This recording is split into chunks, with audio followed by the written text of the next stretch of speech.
Olá, CLSJ, mais uma vez reunidos à roda da mesa do nosso Senhor para aprendermos dele, para mergulharmos nos seus segredos, nas suas vontades, nos seus desígnios, nos seus estatutos, nas suas leis.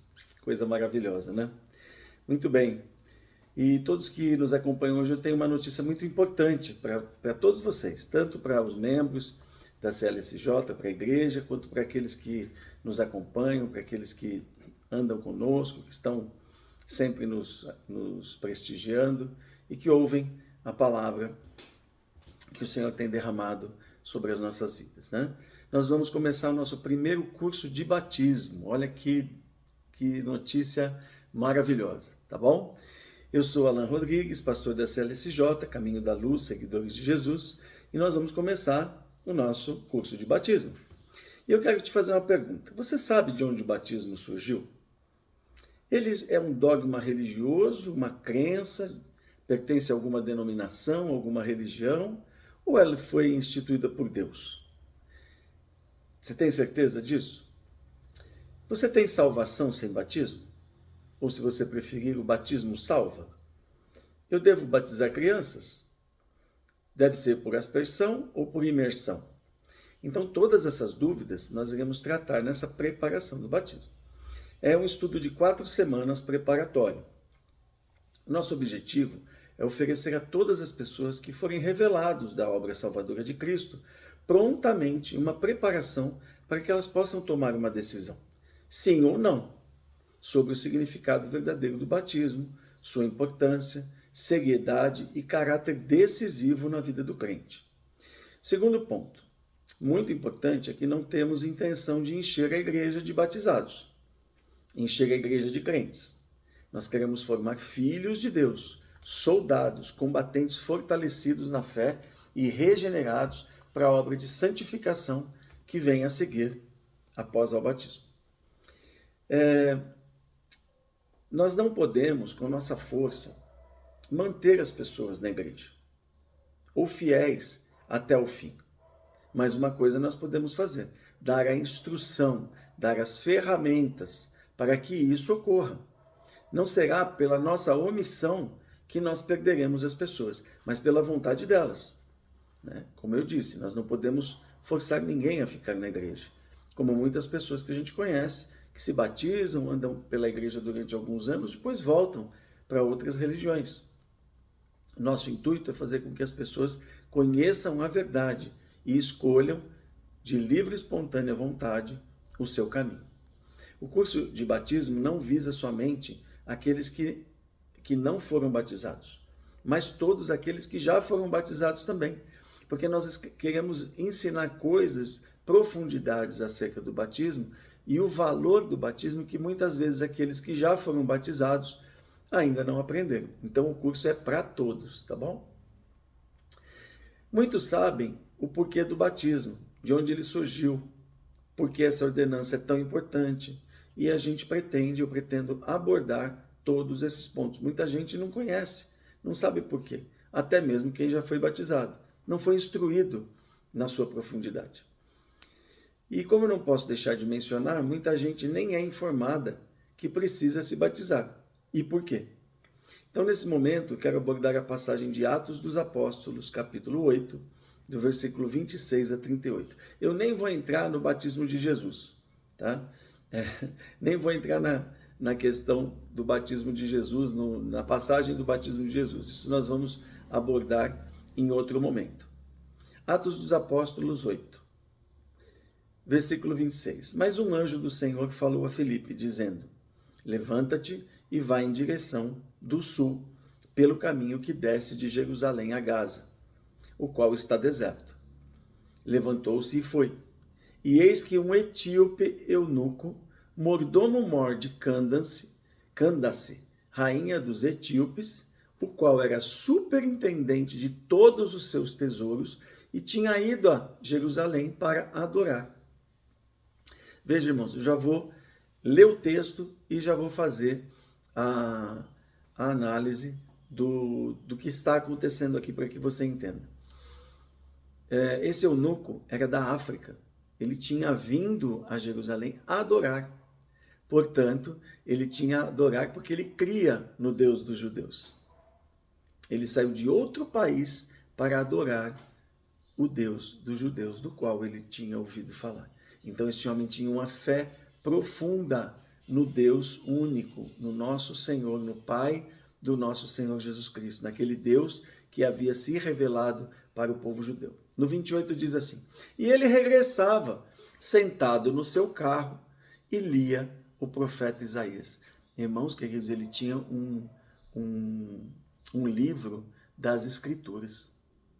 Esse homem estudava as Escrituras, porque ele amava a vontade de Deus por meio da Torá, das Escrituras. Será que nós temos amado as Escrituras?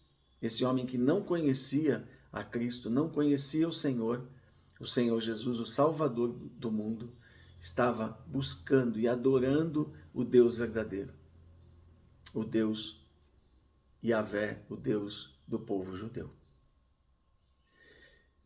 No 29, e disse o Espírito a Felipe. Então veja que o eunuco lia as Escrituras, se interessava pela palavra e pela verdade. Disse o Espírito, aí o Espírito Santo disse a Felipe: chega-te e ajunta-te a esse carro. Deus sabe o que realmente vai no teu coração.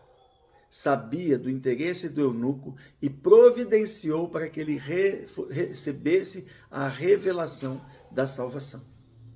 Então, quero dizer para você, se você realmente tem buscado a Deus, tem desejado servir, fazer a sua vontade, o Espírito Santo vai te encaminhar, vai te direcionar para que você cumpra com tudo aquilo que Deus deseja para a tua vida.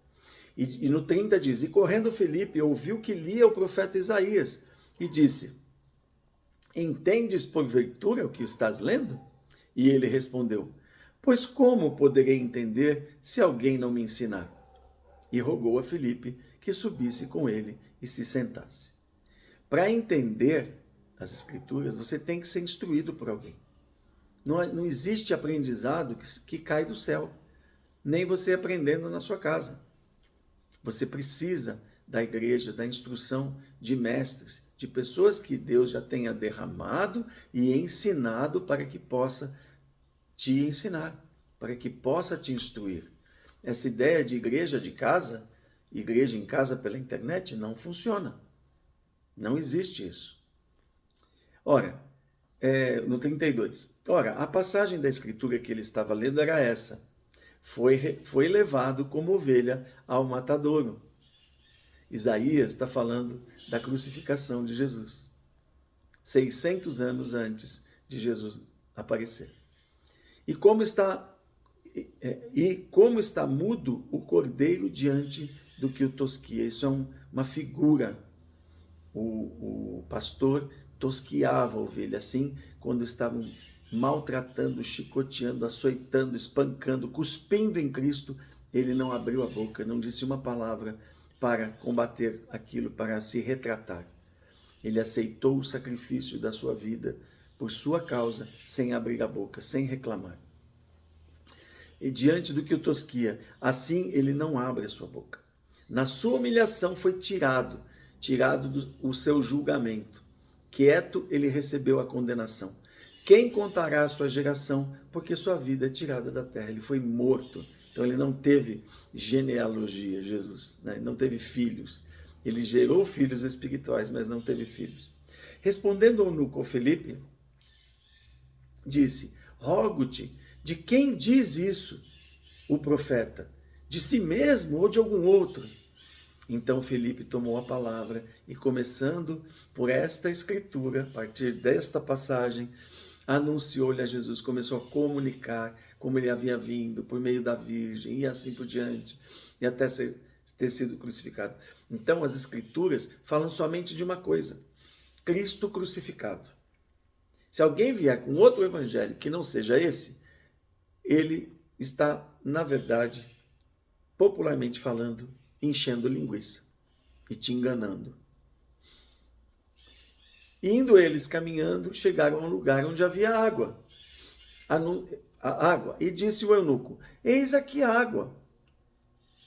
Porque Filipe tinha mostrado todo o processo da salvação para ele e do batismo que Jesus havia sido batizado e que todos aqueles que criam nele se batizavam também. Que impede que eu seja batizado? E disse Filipe: é lícito se crês de todo o coração. E respondendo ele disse: creio que Jesus Cristo é o Filho de Deus. Mandou parar o carro e desceram ambos à água, tanto Filipe como o eunuco, e Filipe o batizou. Quando se crê de verdade, imediatamente o desejo de cumprir toda a vontade de Deus emana nos nossos corações. Não há barreiras nem reservas.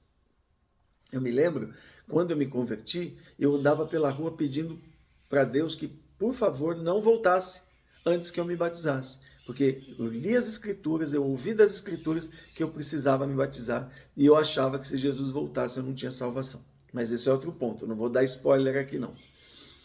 O eunuco seguiria a viagem e não havia tempo de receber muitas instruções. Portanto, o batismo foi imediato. Mas eu quero apontar também que o batismo não pode demorar na sua vida. Você não pode receber Jesus como Senhor, simpatizar com Jesus, não compreender isso e ficar protelando o seu batismo por anos e anos e anos, que isso é muito perigoso. Hoje em dia o batismo virou um oba-oba, uma euforia, e momentânea, sem a devida importância. E a prova disso é a quantidade de pessoas que abandonam simplesmente sua fé por coisas banais, mesmo após se batizarem. Então o meu plano é preparar 4 vídeos para 4 semanas. E cada semana fazer um encontro, um meeting por vídeo mesmo, com todos os interessados para ministrar o curso de batismo. Após essas aulas, eu vou marcar um encontro pessoalmente na igreja para encontrar com vocês e entrevistar todos aqueles que querem se batizar para ver se vocês realmente estão decididos, após receberem todas as instruções, de escolher se sim ou se não recebem o sacramento de Jesus, a ordenança que ele nos deu. Tá bom? Então os passos serão os seguintes. Na primeira semana, uma introdução ao batismo. Na segunda semana, uma preparação espiritual para o batismo. Na terceira semana, a profundidade do compromisso do batismo. Na quarta semana, o batismo como um rito de passagem. Ok? 4 aulas. Quem quiser se batizar, deverá passar pelo curso. E todos que já tiverem se batizado também, porque será um momento de grandes descobertas sobre a grandiosidade de Deus nesse sacramento. Sacramento é tudo que é sagrado. E os sacramentos que o Senhor nos deixou foi o batismo e a Santa Ceia, tá bom? Quando eu me batizei, muitas coisas não me ensinaram. E eu vejo um número enorme de crentes que não têm ideia da importância, seriedade, compromisso dessa decisão. Então venha para nós nos assentarmos à mesa de Deus e compartilharmos com Ele das suas maravilhas. Amém?